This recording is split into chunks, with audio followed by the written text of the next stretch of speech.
Hello, Assalamu alaikum. It's me, Dr. Naseem Shirzad. Today I'm going to discuss with you all the use of renal scan and urology.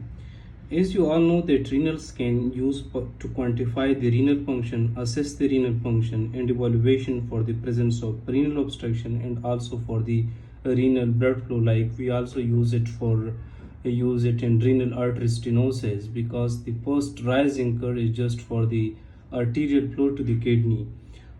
So one thing which is more important, and that is the renals can only identify the presence of obstruction, but it will not tell you about the cause of obstruction. The cause, like it will not tell you that this obstruction is because of stone, this obstruction is because of some malignancy. So it will not tell you about the cause of obstruction. It can tell you that obstruction is present or not. So this is important.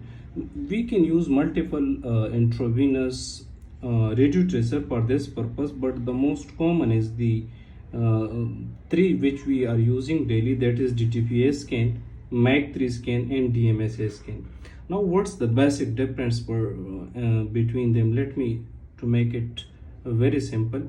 DTPA means diethylene triamine pentacetic acid. Now coming to the various curves, the picture which I have shown in front of you, this is important, and I want to explain these curves. But before going to explain these curves, let me explain one thing, that as we know that there are three important curves phases in the renal scan. Number first is the perfusion, which is also called the vascular phase. In this phase we are actually identifying that the kidney is perfusing or not. So this is called perfusion phase, and it can be represented, the one which I am showing in front, this is the Orles curve. Like in this you can see that there is a, this is the one which is called the vascular or perfusion phase. So this is the perfusion phase, right? If it is going like this, it means that there is some problem in renal artery. If it is going upward, it means it having a very rapid outtake. So rapid outtake means that there is no problem in the renal artery, right? So this is called the vascular or perfusion phase. The second is the extraction or parenchymal phase. This phase is also important because during this phase you can actually measure the differential renal function, and this area is actually the telling us about the extraction phase, or we can say the parenchymal phase. And the third is the curves which is going downward, and that is the clearance or excretory phase. And in this area we are actually calculating T half. We are calculating T half in this, which is called the excretion curves or the clearance curves. We are actually taking delay images, and here this second curves, this showing us actually the differential function of the kidney, and that is the parenchymal phase. So I will be discussing all these Orles curves, which is for dynamic studies, in which the contrast is going, and still about the various type of obstruction, right? So the one which is in front of you, that is the Orles curves. And number first is type 1. Type 1, there is a rapid uptake. You can see there is a very rapid uptake, and there is a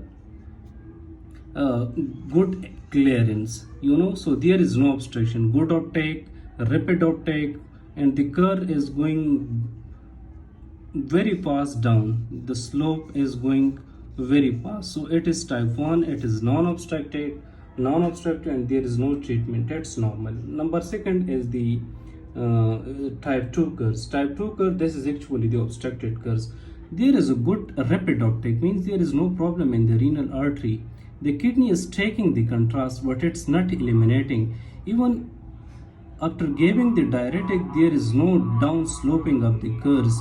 The curve is continuous up sloping even in the presence of diuretics. It's a obstructed kidney, and it needs surgical intervention, right? So there is contrast holding the kidney, there is no clearance, so it's the obstructed kidney.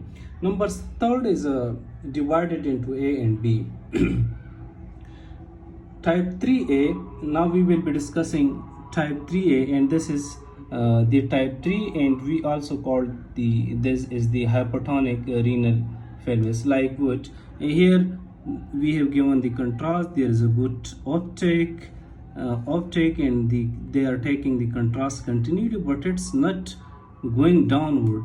But after giving the diuretic, it starts the curve rapidly sloping down to touch the base. So this is the pelvis is hypertonic, it's not clearing, but after diuretic the slope is going downward very rapidly, very fast. So in this case, there is no need of operative management. You can observe this patient. If it is decreasing after 1 year 10%, then go for surgery. Otherwise, there is no need of any surgery in this case. Now coming to the type 3b. The type 3b, what's the problem in type 3b?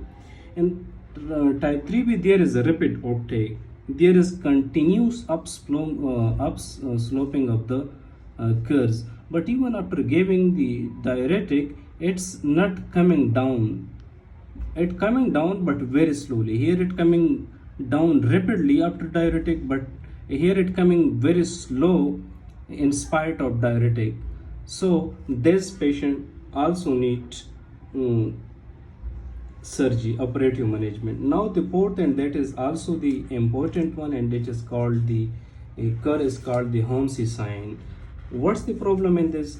The problem here is that there is a rapid uptake, there is a continuous sloping, then the diuretic given, which cause the curves to fall rapid, to cause it a rapid fall down, but again it going up rising. So this is type 4, and it needs surgical management because it's obstructed, and this is called the Holmes sign. So it's type 4. Best of luck.